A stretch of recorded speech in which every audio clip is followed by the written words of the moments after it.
Beta in Equestria, Chapter 2, Part 4, Horrible Realizations. "Wait!" he pleaded in desperation. "Please don't leave me!" Moving toward the flapping, he saw the beautiful yellow Pegasus. He stood there in awe, watching as she flapped her wings and lifted into the air. She was beautiful, stunningly so. The gust from her massive wings buffeted him as he could only stare. They made eye contact, and he saw, what? Fear? But not of him, of anything strange. This one was shy on a level unknown to the blue one. Somehow, she was more alone than he was. How is he even possible? She wondered again. Every pony knew that Fluttershy was a kind but terribly timid soul. She cared for the small animals in the woods, but rarely socialized with the other ponies. Now that he... A male? She could smell his pheromones even up here. He saw her. Her instinct to run, even to get help, was too great. It overpowered her desire to land and talk to him. Ask him where he was from, who he was, how come he had that body. I'm sorry. I can't help you. Her soft, lilting, quavering voice stuttered. Somehow he understood, and just nodded sadly. A moment later, she was gone. Now that she had altitude, she was fast, and gone in a blink. Standing where she'd been but moments before, the blue one closed his eyes and inhaled her scent. It was amazing. It was sweet, like a perfume made from a delicate fruit and honey. Odd, he said to no one in particular.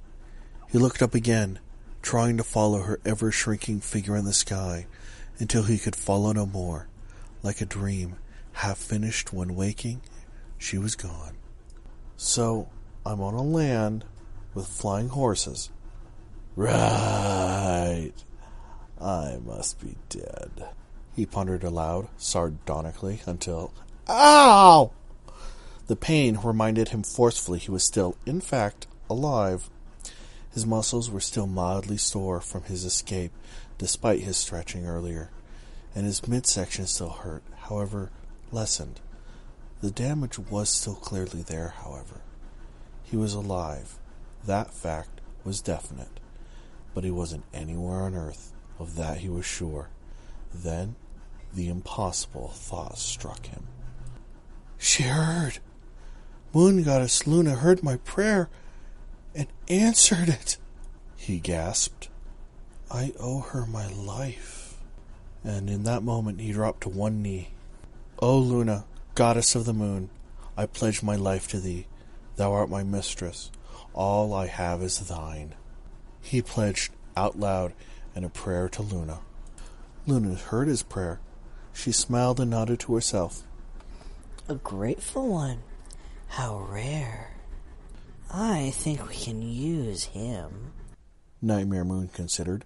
He could never know that he was what was needed to escape. Soon they would be free. Their 1,000-year prison sentence was ending, and this dear soul was their key to escape. Nightmare Moon pondered this. This one being Luna had pity for, was about to be their savior. He had just pledged himself to Luna. Ironically, it should be Luna and Nightmare Moon who should owe him much soon. Perhaps not all beings are evil, Luna mused. meant to be lorded over. Maybe I was wrong all those centuries ago. Maybe my sister was right. Still, I am going to have some fun when I get out. Celestia deserves at least a little chaos in her perfect little world. On that sentiment, both Luna and the Nightmare Moon agreed.